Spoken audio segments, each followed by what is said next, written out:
I think AI developments, especially generative AI like ChatGPT, are going to have a bigger impact on the economy than previous technologies because they can cover a much bigger range of occupations where they can influence the way the occupation is done.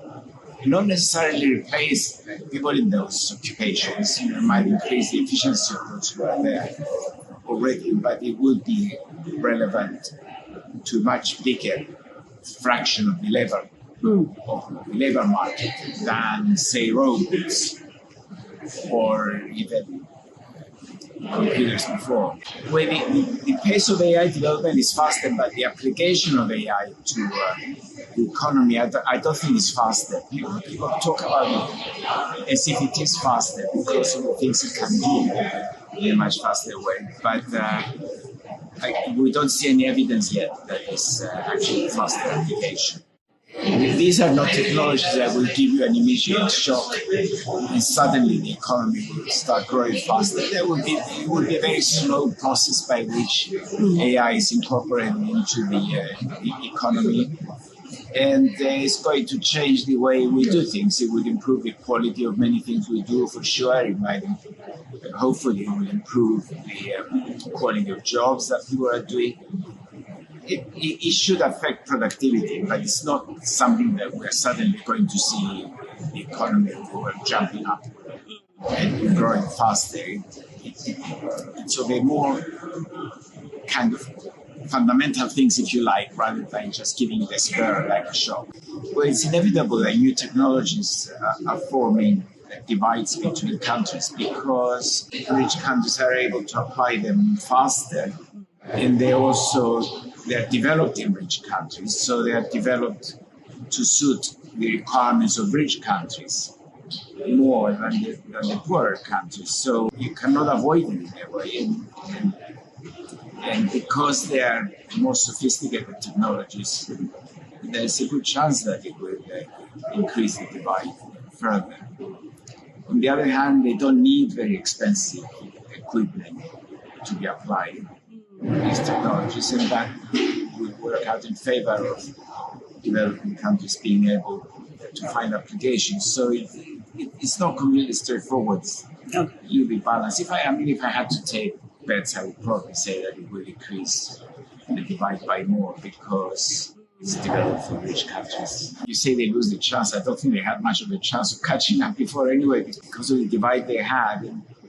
And you need to look at the reasons that they're behind as well. Many of them are behind because they have very bad politics. Now, new technology will not make them reform their politics.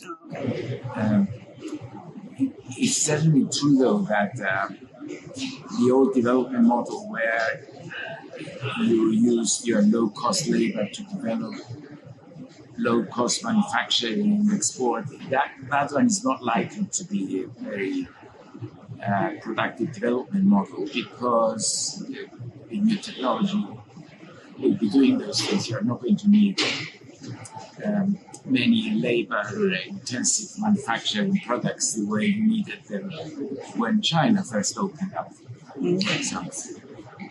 So it's going to be very difficult, more difficult for developing countries. But the lesson that we've learned is that we shouldn't let any groups of the labor force languish in a way to stay outside that technological development and eventually reach a situation where they cannot enter it and benefit. And to do that, we need to provide very quick response of training programs available.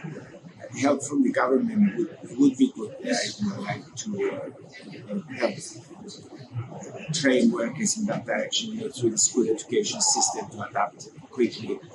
It's quite important to respond quickly with training, with help of changing jobs into the new technology jobs, good social support from the government in the transition, so workers don't rush into a job or don't just withdraw from the labor market altogether. I think a primary role is to give social support.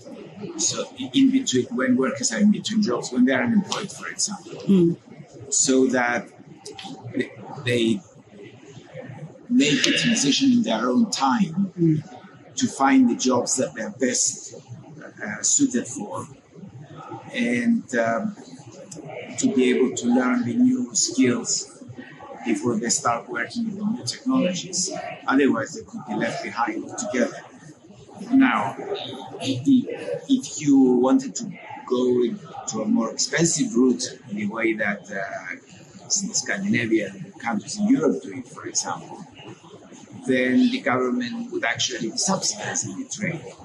Or if you can go the German way, where they have apprenticeships in place of higher education, if you like, where the government actually gives as much support to young people to go and learn a skill at the company rather than go to school, rather than go to university or college. You could do it that way.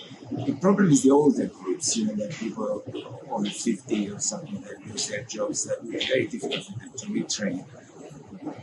There could be effort providing special training programs for 50s that are done with government support through colleges of retraining or upskilling. AI so far actually has been creating more jobs, but it hasn't been applied very much. I think we will restructure many jobs for sure. Like jobs like lawyers' assistants who prepare long reports relevant to the case that a lawyer is examining, for example, could be done by ChatGPT. But then it could also be used in a complementary way with labor to help work with labor. So it's not the case that AI will replace all jobs, that it will be able to do all jobs and we will not need to work. And like some people say, that's not the case. The jobs will still be there to work with AI. For pay, it will be an increase for sure, because workers will become more productive. It will be a skill that they will have that is more productive. And so they should be paid more for days. They should be able to, but because as society's wealth goes up, we want to work less and take more leisure time. And in fact, hours of work have fallen a lot. Hours of work in Europe weekly on average, they range from anything from 27 to 37. If you go back 30 years ago, you'll find that they're closer to 40 hours a week. So as you're coming down for 4 days a week, you could say they're about 30 hours. You could structure that 30-hour work week currently into a 4-day week. And if that's what people want to have a 3-day weekend, they should be able to do it with the level of economic development we have now. It could happen anytime. It could happen now. You could take off Friday if you like and have a 3-day weekend. Or isn't your employer going to let you? No, I don't worry about this at all. It's up to us how we use AI. If people want to create a class of workers that is just pushed to the side and not allowed to have interesting work, they can do it, but it's not the fault of AI, it will be the fault of people. They should make sure that there is more inclusive economic development. But they should learn some STEM skills and how to work with AI, how to understand data, but they should also learn how to behave at work, communication skills, transparency, being able to offer a person-to-person service, because the service economy will be employing most of the young people.